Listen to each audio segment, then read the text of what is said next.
culture wars. The sanctity, morality, and values of our culture influences society and each of us. Future generations grow up in direct correlation to the state of the culture that influences their development process. We are products of our biology and environment. When we allow for the culture to become corrupted, immoral, and decadent, then the next generation does not get equipped with the right morals and values to be the best members of society that they can be. Our traditional American values unite us and future generations under frameworks and systems of living that maximize prosperity. Younger minds seem to not grasp the importance of preserving our primary traditional ways of life that have united us, like religion, marriage, family structure, individuality, and community values. How about preserving our natural human genome we were born with? We look out for each other. We unite at church. We work together to have safe neighborhoods. We support our small businesses.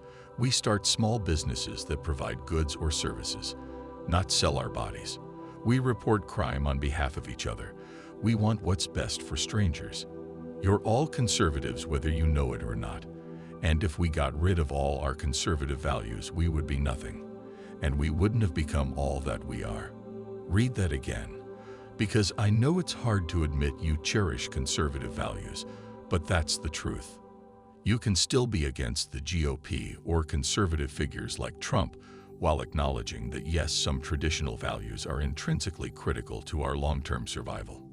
The best label to identify as is a true independent, because you recognize the right answers are usually a balance of Democratic and Republican ideologies, not just extremes of either side.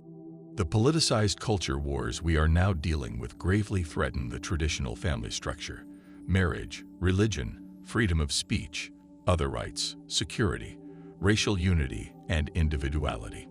Each of those examples have a long list of supporting evidence that show their degradations.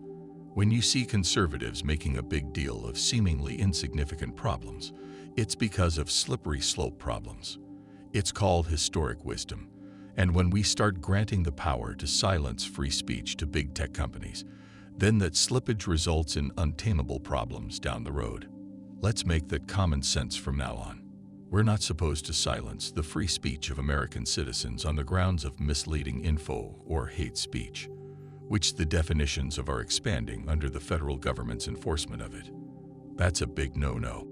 They're enforcing it by again using corporations to have more power over the people, in this instance by censoring, deplatforming, and demonizing American citizens. It just so happens that when people are doing something wrong, other people are supposed to be able to express concerns regardless if it hurts people's feelings. Otherwise, without open debate, and without the ability to voice opinions and whistleblow, then we get stuck in information bubble echo chambers like many of you are now. Obviously, there's limits to free speech, but also, what should be obvious is the malintent behind the mass censorship. The patterns of censorship show us it's not being done in good faith, and we can't trust them to do it justly. There is a solution to this problem that we will discuss later, but you should be in agreement that we should be preserving our traditional conservative value of free speech. For some reason, Democrats and their representatives are advocating for more censorship by big tech. It's kind of stupid or evil. You shouldn't be pro-censorship and anti-free speech you don't like, because it's not your decision to make when the government censors you next. That's a massive power you're letting precedents be set for, along with the attacks on our other traditional ways of life. It always seems to be perpetrated by radical leftists or enemies of America. I don't like having to use those polarizing labels and terminologies, but it's true, because the conservatives are the ones promoting culture preservation. Remember how evil exists. Well, physical war isn't the only way long-term battles occur. And if you can degrade the culture, you're degrading the next generation of Americans. When our culture is corrupted through the over-sexualization of children, women, and now men, that harms the next generation. Changing the culture through media programming is a technological power we've allowed the enemy, like China and corporations conspired with radical leftist elements of the US government to use against us. They're the ones promoting a new culture of infinite gender identities and a blurred line between what it means to be male and female. Every biological male that transitions into a female or any of the infinite gender identities that are being created randomly is one less alpha male that would be a prominent foe to our enemies. Think about that. Every biological female that transitions into whatever is now one less woman that will give birth. Same-sex or transhumanist parents will influence their children's development process in complex ways none of you have thought about. Children need male role models and female role models in the form of a mom and a dad. A toddler shouldn't be looking up into the eyes of a drag queen and wondering if he too can be one. Now that we have gene therapy technologies and better surgical operations, it's going to be a mainstream problem that people will be altering their natural biologies in ways that changes what it means to be human. It's a complicated cultural problem that will dictate the fate of all future generations. We must acknowledge these concerns and recognize how the bad guys want to raise the next generation to not identify as male or female. That's why the bad guys want to legitimize the concept that you can identify as any one of infinite gender identities. They're blurring the line between what it means to be male and female. Males will be able to fully transition into being attractive females, and that reduces birth rates and ruins the traditional family structure. Those biological males can't have babies.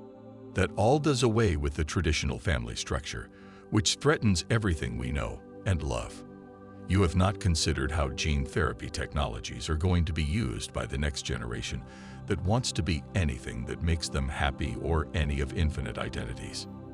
No, you shouldn't be changing your natural biology by mutilating your body and taking drugs to change the way you were born. Speaking in this way is considered hate speech, even though I am pointing out legitimate concerns and facts that may harm your feelings. Children are highly impressionable, so when they see drag queens, same-sex couples, furries, and all these nonsensical gender identities, the chances of them identifying as a straight male or straight female is drastically less. We don't want to live in a world where what it means to be human is more than male or female, and I'll tell you why. Seems like we should be preserving this essential traditional conservative value. No. This highly controversial cultural problem ruins the sustainability of future generations. We can't all be gay, transgender, or identify as. Insert made-up gender identity. That would be the end of the human race. You deserve to be happy, but we're not going to allow for the culture, the media, advertised idols, the education system, and the next generation to be corrupted in this way. A major problem you may be unaware of is the fact that studies show prolonged exposure to microplastics and chemicals make offspring more feminine both genetically and chemically, and/or with skewed reproductive parts. This is a main reason why you're seeing more young feminine males in combination with the cultural problem of normalizing that mentally ill behavior and over-sexualization of children. When you hear people say it's all on a spectrum, that's because of exposure to these unnatural man-made toxins that are ruining our natural biologies after prolonged exposure. This is the missing piece of information you need to form an accurate opinion against the normalization of these defective ideologies. If I have a mental gender identity dysphoria due to a defective biological alteration, the solution isn't to legitimize the delusions by mutilating your body or taking drugs to further alter your natural biology. This creates an environment that further produces more dysphoria in confused children that are highly impressionable. Now we have our education system, media, and role models further confusing the already confused next generations. Media for children is confusing your children by, for instance, showing them Drag Queen Story Hour, where drag queens read stories to your kids, or cartoons with same-sex parents. That's been happening across the country. Children exposed to this are more likely to make confused decisions about their identities. For some reason, people are advocating for children to be able to get free transgender surgery and get it without the parents' consent. A 5-year-old can't consent to making that irreversible decision no matter how happy it would make them to alter their natural biology. They're 5, And at that age, I thought I was a Power Ranger. The solution is to first address the problem of microplastics and chemicals we are exposed to, so we can reduce the number of children being born with this mental dysphoria potential. Simultaneously, we have to address the environmental factor that influences one's development process by limiting the normalization and legitimization of transgenderism, transhumanism, and infinite gender identities. Transhumanism, in our culture, that exacerbates the dysphoria potential. Otherwise, the next generation will be happy to use gene therapies to ruin what it means to be human, male, female, and dilute the natural human genome. This is the reality, and there is no easy answer to explain this away. Those that choose to demonize you for agreeing with this indisputable reality are leading us down a dark road if we continue to let them pressure us into complacency. No, you don't agree. Sarcasm starts. Okay, we'll do away with what it means to be male and female, and we'll all just start identifying as whatever gender identities we feel like. We'll all take gene therapy drugs to genetically alter our natural biologies to be new classes of human. And we'll start creating subcultures where trends on TikTok influence children and impressionable people to identify as insert new contrarian gender identity. It makes perfect sense. Yes, we don't need to preserve the sanctity of what it means to be male or female or traditional family structure. And we don't need to worry about ruining the natural human genome and ruin what it means to be human with new operations. If you feel like a dog, take these drugs to grow a tail or we'll sew one on. If you feel like a girl, but you have male reproductive parts, just chop your balls off. Take these drugs, and we'll reward you for being brave enough to transition. Look, there is a whole community of us, and we accept you. It's not dangerous to let kids identify as any one of infinite genders without boundaries or limitations. Sarcasm ends.